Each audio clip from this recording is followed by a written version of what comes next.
வணக்க நண்பர்களே, நாம் அந்த பதிவில் காவல் தெய்வமான காத்தவராய சுவாமியோட காயத்ரி மந்திரத்தை தான் பார்க்க போகிறோம்.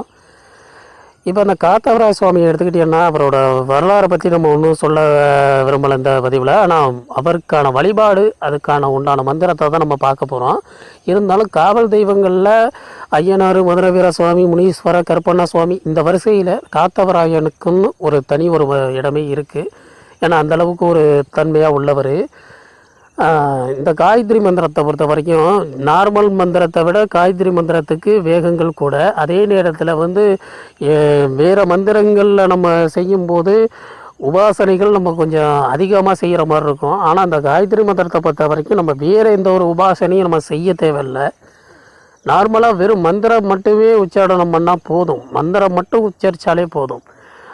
அந்தளவுக்கு ஒரு நல்ல ஒரு தன்மையை ஏற்படுத்தி கொடுக்கும். மாதிரி இந்த காத்தவராய சுவாமியோடைய காயத்ரி மந்திரம் ரொம்ப ரொம்ப ரொம்ப ரொம்ப அதிவேகமான ஒரு மந்திரம். இதை யாரெல்லாம் உபயோகப்படுத்தலாம் அப்படின்னு கேட்டிங்கன்னா, இந்த காத்தவராய சுவாமியை குலதெய்வமாக கொண்டவங்க அல்லது இஷ்ட தெய்வமாக கொண்டவங்க இந்த மந்திரத்தை சொல்கிறதுனால மிகுந்த பலன் கிடைக்கும். அதாவது ஒரு 108 முறை சொன்னாலே உடம்பில் தேகத்தில் அந்த தெய்வத்துடைய ஆற்றல் தன்னுக்குள்ளே இறங்கி நிற்கிற அளவுக்கு ஒரு வேகத்தை உண்டு பண்ணும். இந்த மந்திரம் சொல்கிறவங்களுக்கு தன்னைத்தானே ஒரு அடக்கி ஆளக்கூடிய ஒரு தன்மை ஏற்படும். அதாவது அந்தளவுக்கு உடலில் ஒரு கட்டுக்கோப்பான ஒரு தைரியம், ஒரு வேகம் தனக்குள்ளேயே ஊறி போயிடும். அந்தளவுக்கு ஒரு வேகத்தை ஏற்படுத்தி கொடுக்கும். அதாவது அந்த சுவாமியோட அருளை அப்படியே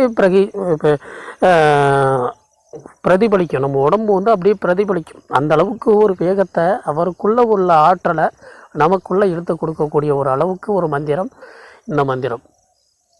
இதெல்லாம் நாள் கணக்கு கிடையாது. இந்த தினத்தில் தான் இதை உபயோகப்படுத்தணும், இந்த தினத்தில் தான் இதை அனுசரித்து வரணும் அப்படிங்கிற விதிமுறைகள்லாம் கிடையாது. உடலும் மனசும் சுத்தபத்தமாக இருக்கக்கூடிய நேரத்தில் நம்ம இதை பயன்படுத்திக்கலாம். எத்தனை முறை வேணாலும் சொல்லலாம், அளவு கிடையாது.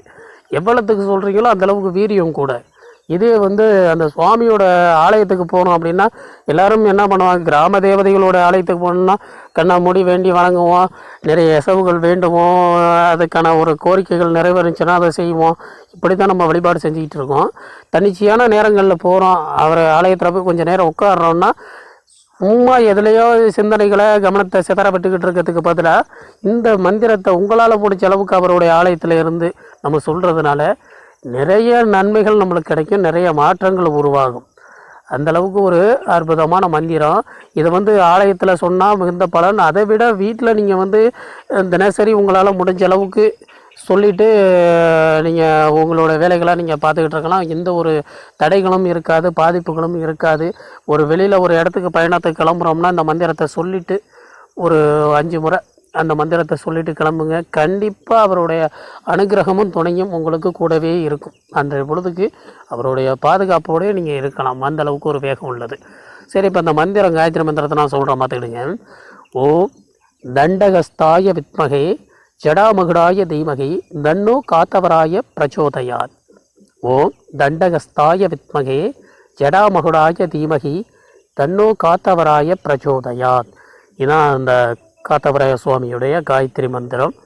இந்த மந்திரத்துக்கு அதான் சொல்லிட்டேனே, விதிமுறைகள் கிடையாது. நீங்கள் இப்படி செய்யணும் அப்படி செய்யணும் கிடையாது. உடலும் மனசும் சுத்தமாக இருந்து மனசை நல்லா ஒரு நிலைப்படுத்தி நீங்கள் எத்தனை முறை வேணாலும் சொல்லலாம். அந்த மந்திரத்தை ஒரு 108 அதுக்கு மேலே சொல்ல உங்களுக்கு அதான் சொல்லிட்டேனே, ரெட்டிப்பு பங்கு ஆற்றல் உங்கள் உடலில் ஏறுறது உங்கள் கண்ணுக்கே நல்லா தெரியும். நல்ல ஒரு தைரியமும் ஒரு வீரமும் ஒரு பாதுகாப்பும் உங்களுக்கு எப்போதும் இருக்கும். முடிஞ்சவங்க இதை முயற்சி பண்ணி பாருங்கள். வேறு எதுவும் கிராம தேவதைகளை குலதெய்வமாக கொண்டவங்க இல்லை வேறு எதுவும் தெய்வங்களுடைய மந்திரங்கள் தேவை அப்படின்னா கமெண்ட் பாக்ஸில் கேளுங்க, நான் உங்களுக்கு சொல்கிறேன். மீண்டும் ஒரு பதிவில் நான் உங்களை சந்திக்கிறேன். நன்றி, வணக்கம்.